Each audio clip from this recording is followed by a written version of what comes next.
कि अपमान तो सह रहा है बहुजन, अपमान तो सह रहा है लेकिन जागता नहीं। क्या बात है कि बहुजनों का खून खौलता नहीं। अरे बेसुध पड़े हैं बहुजन के नेता और बेसुध ही पड़ी है बहुजन की जनता। क्या बात है कि हमारा जमीर हमें जकोड़ता नहीं। दोस्तों, हम सभी को बाबा साहब की कुर्बानी को याद करना चाहिए कि एक ऐसे व्यक्ति जो इस प्लेनेट के ऊपर सबसे ज्यादा बुद्धिमान, सबसे ज्यादा पढ़ा लिखा था, वो चाहता तो जो निजाम हैदराबाद ने उनको पुराने समय में 90 साल पहले 25,000 रुपए की जो तनख्वाह उनको ऑफर करी थी, बाबा साहब ने किसके लिए ठोकर मारी? आपके और हमारे ठोकर मारी। 7 करोड़ जो लोग थे, बहुजन के जो लोग थे, जिनके साथ इस मुल्क में, देश के अंदर नाना प्रकार की जो विसंगतियां, नाना प्रकार के जो भेदभाव और जो टचेबिलिटी थी, उसको बाबा साहब ने समझा। बाबा साहब ने आपकी हमारी पीड़ा को समझा और बाबा साहब ने निजाम की जो नौकरी थी उसको अपनाया नहीं। उस जमीन पे आज जो बहुजन समाज के लोग, भले वो पढ़े लिखे हों, 10-10, 15-15 हजार की नौकरियां कर रहे हैं बेचारे, और एक करोड़ों की जमात है जिनको रोजगार नहीं है, और ऐसे करोड़ों की जमात है जो महंगाई की मार झेल रहे हैं। क्या प्राइम मीडिया उनके बारे में दिखाता है? बिल्कुल नहीं दिखाता है। आज जो लोकतंत्र के चारों स्तंभ हैं, डेमोक्रेसी के, जमहूरियत के, उन सब पे किसका कब्जा है दोस्तों? लेकिन दुख की बात यह है कि हमारा व्यक्ति समझने को तैयार नहीं है कि ये मुकद्दर है तुम्हारा, ये तो बाबा साहब की मेहनत का फल है सारा, और संगठित होकर सरकार का तख्ता पलट दो, वरना गुलाम होने में भी वक्त ना लगेगा। बहुजन समाज के सभी महापुरुषों को, वीर वीरांगनाओं को और उन सभी जंगजुओं को जिन्होंने भारत की आजादी में बहुजन समाज के होकर के अपने प्राणों को निछावर किया है, मैं उन सबको प्रणाम करता हूं। ना नेहरू ने दिया है और ना राजेंद्र ने दिया है, ना नेहरू ने दिया है, ना राजेंद्र ने दिया है, और जो भी कुछ हमें दिया है अंबेडकर ने दिया है। दोस्तों,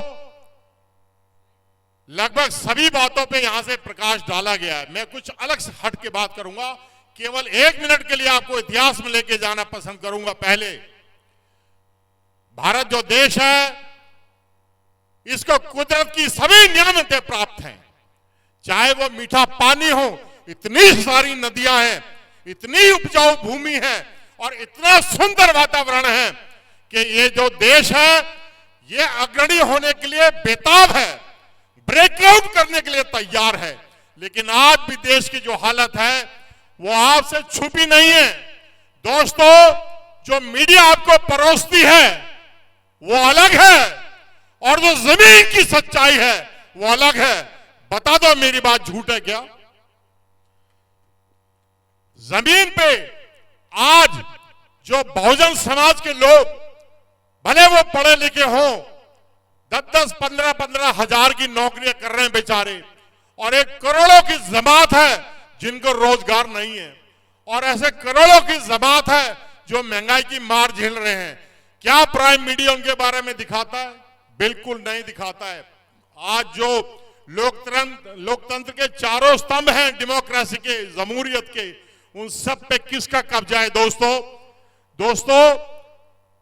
लेकिन दुख की बात यह है कि हमारा व्यक्ति समझने को तैयार नहीं है कि अपमान तो सह रहा है बहुजन, अपमान तो सह रहा है लेकिन जागता नहीं। क्या बात है कि बहुजनों का खून खौलता नहीं। अरे बेसुध पड़े हैं बहुजन के नेता और बेसुध ही पड़ी है बहुजन की जनता। क्या बात है कि हमारा जमीर हमें जकोड़ता नहीं।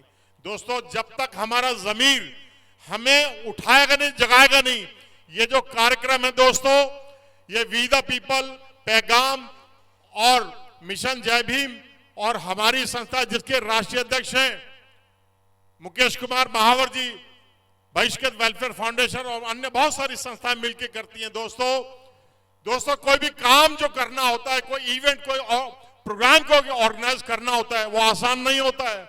बहुत धन, ऊर्जा और समय लगता है, और धन, ऊर्जा और समय बहुजन के पास नहीं है। आज बहुजन के लिए एक अंग्रेजी में कहावत है, a friend in need is a friend indeed, कि जो बुरे वक्त में तुम्हारे साथ खड़ा होता वही तुम्हारा सच्चा दोस्त है। अरे यही संस्थाएं तुम्हारे सच्चे दोस्त हैं। कम से कम आपको जगाने का काम तो करती हैं। सारी की सारी मैंने देखा संस्थाएं भारत सरकार की जो है चेली बन गई हैं, उनके पैरों की धूल बन गई हैं। अरे वीदा प्रोग्राम, वीदा पीपल और पैगाम और ये जितनी अन्य संस्थाएं हैं, इनके लिए एक बार जोरदार तालियां बजाओ कि अपने पल्ले से अपने खून पसीने का पैसा, वो पैसा जो उन्हें अपने परिवार के, अपने बच्चों के ऊपर लगाना चाहिए था, वो पैसा वो आपके ऊपर लगा रहे हैं। अरे कोई किसी के लिए कुछ करता है क्या? बिना स्वार्थ के, लालच के कोई नहीं करता। लेकिन दोस्तों, ये जो संस्थाएं हैं, ये संस्था आने वाले समय में अगर आप लोग नहीं जागे तो बड़ी जल्दी, जो मैंने अब 4 लाइनें सुनाई थी ना कि गुलाम हो जाओगे, ये देख लो अभी हम एक तरीके से गुलाम हैं। 24 घंटा हम ये सोचते हैं कि 4 पैसे मिल जाएं, नौकरी मिल जाए, सुविधा मिल जाए, भारत सरकार की योजना मिल जाए, यही गुलामी है। अरे तुम मालिक हो देश के भाई, तुम किराएदार नहीं हो। तुम्हारी स्थिति जो है ना बहुत बदतर है। आने वाली नस्लें कभी तुम्हें माफ नहीं करेंगी। अरे अपने साथियों को, पड़ोसियों को, रिश्तेदारों को लेके आते, इस छोटे से पंडाल को भरने के लिए जो है बड़ी ताकत बहुजनों को लगानी पड़ रही है। ऐसा क्यों हो रहा है? अरे ये बहुजनों का देश है, इस देश के मालिक है हम लोग। 90% हमारी आबादी है। अगर 140 करोड़ लोग इस देश में रहते हैं तो 90% कौन लोग हैं? 90% आप और हम हैं। तो क्या हम 1%, 140 करोड़ का 1% भी अगर हम बाहर आ गए तो दोस्तों करोड़ों की तादाद में ये मैदान क्या पूरी दिल्ली को भर देंगे। और जब तक चक्का जाम नहीं होगा, जब तक प्राइम मीडिया कवर नहीं करेगी, तो हर कोई कार्यक्रम नक्कार खाने में तूती की तरह, मतलब कि जंगल में मोर नाचा और किसने देखा, ये प्रोग्राम करते जा रहे हैं। दोस्तों कभी हमारी पीड़ा को भी समझो। हम अपना कीमती समय पहले समाज को देते हैं। हमारी छोटी सी संस्था है, मुकेश कुमार महावर जी पूरा समय उसको देते हैं। कोई मर्डर हो जाए, कोई बलात्कार हो जाए, कोई लैंड ग्रैबिंग हो जाए, कोई एट्रोसिटी हो जाए, तो आप मुकेश कुमार महावर जी को या मुझे याद कर लें। हमारी सेवाएं फ्री है। दोस्तों इस देश के अंदर एक कानून जो अभी जिसको धराशायी करने का काम 2018 में सरकार ने करने का प्रयास किया, अनुसूचित जाति जनजाति अत्याचार निवारण एक्ट को, जिसको अंग्रेजी में कहते हैं SC ST atrocity prevention act, उसको खत्म करने का सरकार ने काम किया। दोस्तों हमने 1 अप्रैल 2018 को रविवार वाले दिन लखनऊ के काशीराम समृद्धि उपवन में लाखों की संख्या में लोगों को इकट्ठा किया, लोगों को जगाया, और पूरे भारत के अंदर जो है हमने इसके खिलाफ विद्रोह किया। और लेकिन सबकी जो मेहनत है वो सफल हुई और भारत सरकार को घुटनों पे आना पड़ा। और ये जो अनुसूचित जाति जनजाति अत्याचार निवारण एक्ट 1989 है, इसको वापस लेना पड़ा। तो दोस्तों जब तक आप कुछ करेंगे नहीं, सरकार के सिंहासन को हिलाएंगे नहीं, आपकी आवाज को कोई सुनने वाला नहीं है। और एक बार जोरदार तालियां किसानों के लिए भी बजा दीजिए। क्यों? क्योंकि किसानों ने एक बड़ा सुंदर उदाहरण, एक बहुत सुंदर एग्जाम्पल आप सभी के, हम सबके सामने प्रस्तुत किया। जब ये जो मिनिमम सपोर्ट प्राइस है, जो न्यूनतम समर्थन मूल्य है, इसको जब भारत सरकार ने नहीं माना और जो ज्यादातर मंडियां जो है प्राइवेट हाथों में जाने लगी और ये सब बंद होने लगी, तहसीलें, अनाज मंडियां बंद होने लगी, तो किसानों के सामने कोई और रास्ता नहीं था। किसानों ने भारत की राजधानी दिल्ली के बॉर्डर पर आकर के 12 से 14 महीने रात और दिन वहां पर जो है अपना विरोध प्रदर्शन किया, चक्का जाम किया। और भाई साहब इस सरकार को झुकने के लिए जो है मजबूर कर दिया। तो एक बार दोबारा तालियां किसान भाइयों के, ये आपके लिए सबक है। जैसा भी मैंने 2 उदाहरण बताए, एक तो SC ST atrocity prevention act का और किसान आंदोलन का। इसके अलावा हरियाणा की जो बेटियां, जिन्होंने, जो महिला पहलवान थी, जिन्होंने जंतर मंतर पर रात और दिन जो है यहां सरकार के मंत्री के खिलाफ मोर्चा खोला, लेकिन सरकार के कानों पे जूं नहीं रहेंगी। सरकार ने उस मंत्री को ना तो पद से हटाया, ना उसका मंत्रालय छीना, उल्टा उसके बेटे को टिकट देकर के उनको जो पार्लियामेंट भेजा।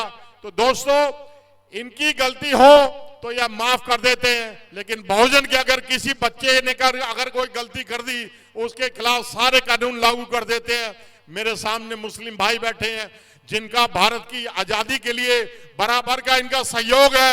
आप याद करें, पूरा भारत कर्जदार है मुसलमानों का। क्यों?